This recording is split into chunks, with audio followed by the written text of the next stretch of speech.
जय श्री कृष्णा दोस्तों, मेरे चैनल में आप सभी का स्वागत है। हरियाली तीज आने वाली है और आप सभी को हरियाली तीज की बहुत बहुत शुभकामनाएं। ऐसी मान्यता है कि हरियाली तीज के दिन माता पार्वती सभी को सुहाग बांटती है, इसलिए सुहागिनें औरतें ये व्रत करती है। इस व्रत को करने से सुहागिनों को सदा सौभाग्यवती रहने का वरदान मिलता है। पति की लंबी आयु और परिवार की खुशहाली के लिए इस व्रत को बहुत ही महत्वपूर्ण माना गया है और कुंवारी लड़कियां सुयोग वर की प्राप्ति के लिए ये व्रत करती हैं और सुहागिनें अखंड सुहाग की प्राप्ति के लिए। तो आइए जान लेते हैं इस व्रत में कौन कौन सी पूजन सामग्री लगती है। तो एक एक करके हम जान लेते हैं कि इस व्रत में कौन कौन सी पूजन सामग्री लगती है। अगर आप मंदिर में पूजा कर रहे हैं तो कोई दिक्कत नहीं है। अगर मंदिर में जगह नहीं है तो आप सामने पाटा रख करके पूजा कर सकते हैं। तो इसके लिए आपको एक पाटा चाहिए यानी चौकी, उसके साथ ही बिछाने के लिए लाल और हरे रंग का वस्त्र। उसके साथ ही आपको भगवान शिव शंकर, माता पार्वती और भगवान गणेश की फोटो चाहिए। वैसे तो देखिए तीज के दिन मिट्टी की जो मूर्तियां बनाने का विशेष महत्व होता है। मैंने यहाँ मिट्टी की मूर्तियां बना ली है, गोलाकार में भगवान गणेश जी की, इसके साथ ही मैंने शिवलिंग बनाए हैं और माता गौरा। आपको अगर बहुत अच्छे से मूर्तियां बनानी आती है तो आप अच्छे से मूर्तियां बना सकते हैं, नहीं तो आप गोलाकार में या पिंडी आकार में भी मूर्तियां बना सकते हैं।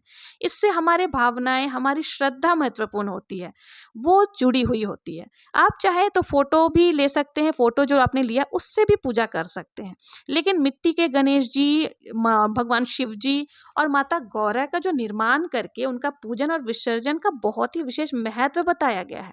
हरियाली तीज पर एक और बात ध्यान दें कि जब भी आप मिट्टी से मूर्ति बनाएंगे तो वो पूजा से थोड़ी देर पहले ही आपको बनानी है।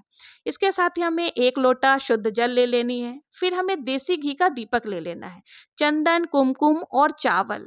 हमें ज्यादा से ज्यादा चावल लेनी है। चावल टूटे फूटे नहीं होने चाहिए क्योंकि चावल पर हमें कलश स्थापित करनी है, अष्टदल कमल बनाना है, तो इसलिए आप चावल जरूर से ज्यादा लें।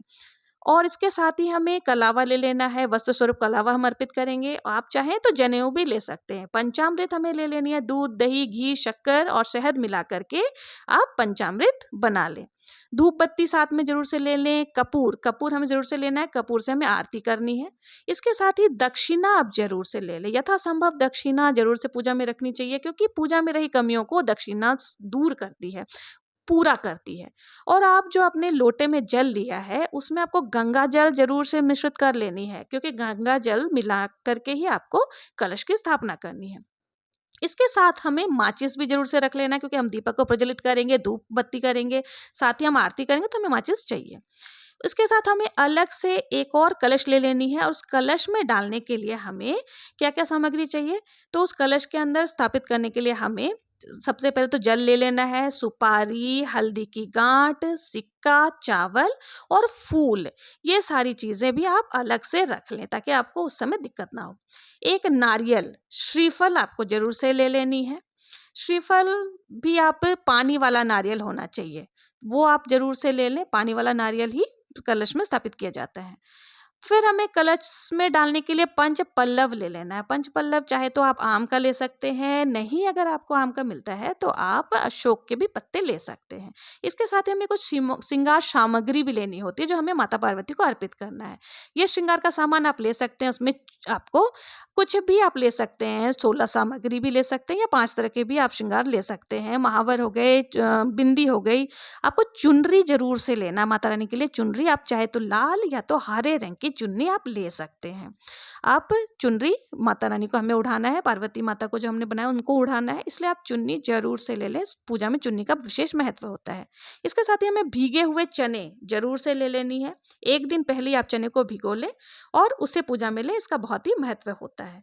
इसके साथ ही हमें भोग के लिए कुछ भी मिठाई आप ले सकते हैं, घर में बने हुए पूड़े, गुलगुले, लड्डू, घेवर, आप कुछ भी ले सकते हैं।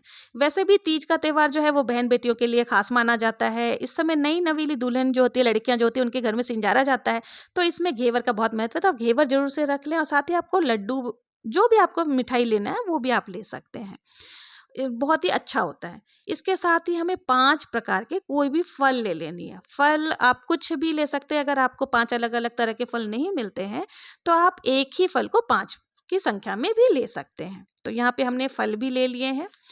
और इसके साथ हमें पूजा के लिए फूल लेनी है।